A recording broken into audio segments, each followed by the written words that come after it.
I never thought this day would come. I never imagined that the man I loved with all my heart, the man I trusted more than anyone in this world, would break me in the worst way possible. When I married Daniel, I thought my life was complete. He was charming, kind, and made me laugh every day. He promised me that no matter what happened in life, he would always stand by my side. I believed him. I believed every single word. But life has a way of showing you the truth when you least expect it. One night, as I sat alone in our bedroom, I saw his phone light up. At first, I didn't want to look. I trusted him, after all. But something inside me whispered, check it. My hands trembled as I picked it up. And then, my world collapsed. There were messages from another woman. Sweet words, late-night calls, pictures that broke my heart. The man I loved, the man I gave everything to, was giving his heart to someone else. At that moment, I felt like I couldn't breathe. It felt like someone had stabbed me deep inside my chest. Tears rolled down my face, but I didn't make a sound. I was afraid that if I cried too loudly, the whole house would hear the sound of my broken heart. The next morning, Daniel acted as if everything was normal. He kissed my forehead before leaving for work, smiling the same smile that once melted my heart. But now, that smile felt like poison. I couldn't eat. I couldn't sleep. All I could see were those messages, those words, those lies. When he came back home in the evening, I was waiting for him. My heart was racing. My hands were cold, but I knew I had to speak. Daniel, I said softly, can we talk? He looked at me with surprise. Of course, he said, placing his bag on the chair. What's wrong, love? Love. That word burned my ears. How could he still call me that while loving someone else? I took a deep breath. Who is she? I whispered. His face changed instantly. The color drained from his skin. He knew. He didn't even ask me what I meant. He just froze. What are you talking about? He stuttered. I pulled out his phone. I had already copied the screenshots. The evidence was right there. Don't lie to me, Daniel. Please, just don't lie, I begged, my voice breaking. Silence filled the room. He didn't defend himself. He didn't deny it. Instead, he sat down on the couch and buried his face in his hands. I'm sorry, he whispered. I didn't mean to hurt you. Didn't mean to hurt me? My whole world was falling apart, and he said he didn't mean to? Why, Daniel? I cried, my tears finally breaking free. Wasn't I enough for you? Didn't I give you everything? My love, my trust, my whole life? He looked at me, and for the first time, I saw guilt in his eyes. But guilt was not enough to heal the wounds he created. That night, I couldn't stay in the same room with him. I locked myself in the guest bedroom and cried until my body gave up. Every memory of us, our wedding day, our first vacation, the nights we held each other, came back like sharp knives stabbing me again and again. The next days were harder. He tried to talk. He tried to explain. But every word felt empty. I was lonely, he said once. It just happened. Just happened. As if love is an accident. As if betrayal is a mistake you make without knowing. I stopped believing his words. I stopped trusting his promises. The man I once thought was my forever had turned into a stranger. But the worst part? I still loved him. Even after all the pain, my heart still wanted him. And that made me hate myself. Days turned into weeks, but the pain stayed the same. Every morning, I woke up with heavy eyes, a heavy heart, and a heavy question. Should I stay, or should I leave? My family didn't know the truth. To them, we were still the perfect couple. The happy husband and wife who smiled in pictures and held hands in public. But behind closed doors, my heart was breaking every single day. Sometimes, I wanted to scream and tell the whole world. Other times, I wanted to hide forever, because I felt ashamed. Was it my fault? Did I not love him enough? Did I fail as a wife? These questions haunted me like shadows in the night. Daniel, on the other hand, tried to act like nothing had happened. He brought me flowers. He cooked my favorite meals. He even begged me to go out with him, like we used to. But every time I looked at him, I saw her. The other woman. The one who stole what was mine. I felt trapped in my own marriage. If I left him, I would break everything we built. If I stayed, would break myself. One evening, my mother called me. She asked, "How are you, my dear? How is Daniel?" Her voice was filled with love and hope. I wanted to cry and tell her the truth. I wanted to say, "Mom, he broke me. He cheated. I am not okay." But instead, I smiled through the phone. "We are fine, Mama. Everything is fine." Because in our society, a woman's respect often depends on her marriage. If I left him, people would blame me. They would whisper behind my back. She couldn't keep her husband happy. She wasn't enough. I was scared. Not only of losing him, but of losing myself in the eyes of everyone else. So, I stayed quiet. I carried my pain in silence. But inside, my soul was screaming for freedom. One night, I stood in front of the mirror. I didn't recognize myself anymore. My eyes were swollen from crying, my face pale from sleepless nights.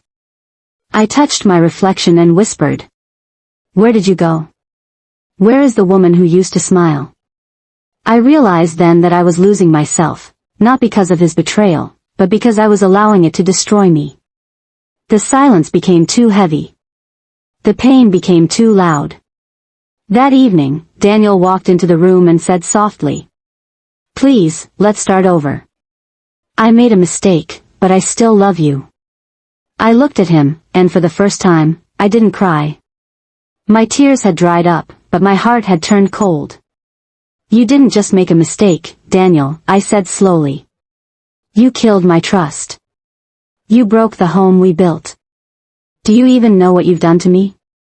He tried to hold my hand, but I pulled away. In that moment, something inside me snapped. I couldn't keep pretending. I couldn't keep living in a marriage that was only beautiful on the outside. For the first time since I found out, I felt a strange kind of strength rising inside me. The next morning, I packed a small bag. Just a few clothes, my journal, and a picture of myself from happier days. Daniel watched me, his face filled with fear.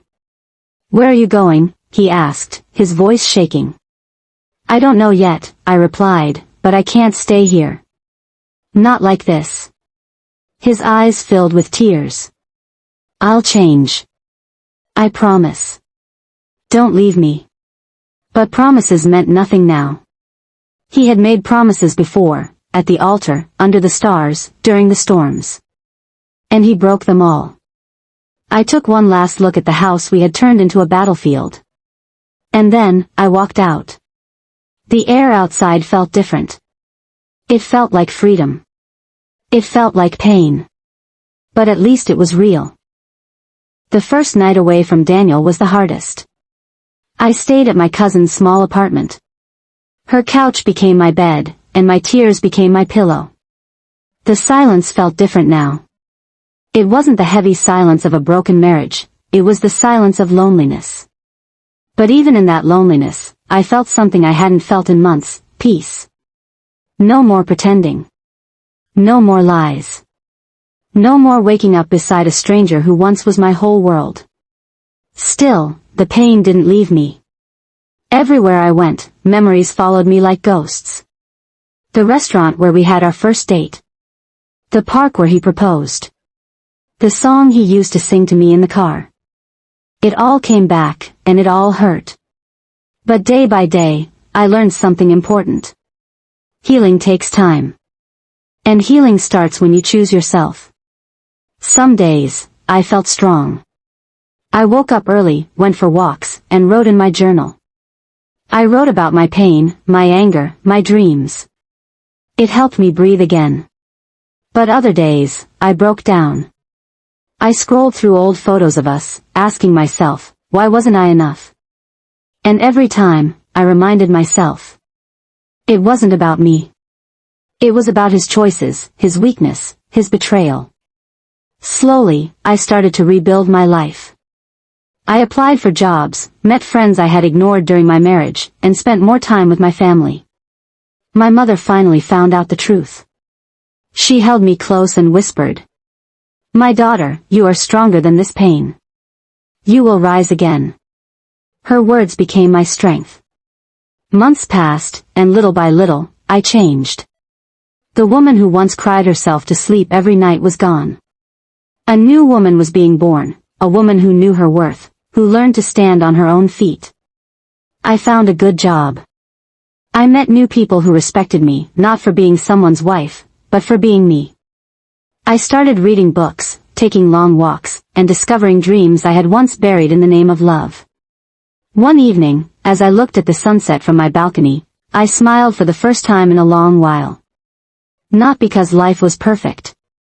Not because I had forgotten the betrayal. But because I had survived it. I realized something powerful.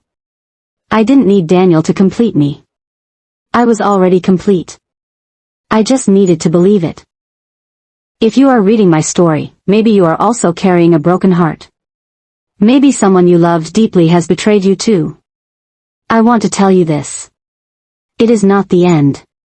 Yes, it hurts. Yes, it feels like your world has ended. But sometimes, an ending is only the beginning of a new chapter. Don't blame yourself. Don't think you weren't enough. Because real love never cheats. And if someone breaks your trust, it is their failure, not yours. Today, I stand stronger. Not because I never fell. But because I chose to rise again. It had been almost a year since I left Daniel. Life wasn't easy, but it was mine. I had built a small world of peace for myself, a job, new friends, quiet evenings with books, and mornings filled with hope instead of tears. One afternoon, as I walked into a cafe, I froze. There he was. Daniel. He looked almost the same eyes, same smile, but there was something different too. He looked older. Tired. Our eyes met, and for a second, time stopped. He stood up slowly, walked toward me, and said, "Hi. It's been a while." My heart didn't race this time. My hands didn't shake. The woman who once begged for his love no longer existed. I was stronger now. We sat for a few minutes, talking politely. He told me he regretted everything. That losing me was the biggest mistake of his life. I listened quietly. And then, with a calm voice, I said, "I loved you with all I had, Daniel. But you chose to break it. Now, I choose myself." He looked down, unable to meet my eyes. There were no tears in me left for him. Only peace. I stood up, smiled softly, and walked away. This time, I wasn't running from pain. I was walking toward my future. Life after betrayal is not easy. The scars remain. But scars are proof that you survived. I learned that love is beautiful, but self-respect is greater. I learned that endings hurt, but they also open doors to new beginnings. And most of all, I learned that no matter how broken you feel, you can heal. Because strength is born from pain. And sometimes, the most powerful love story is the one you have with yourself. My husband cheated on me, but in losing him, I found myself.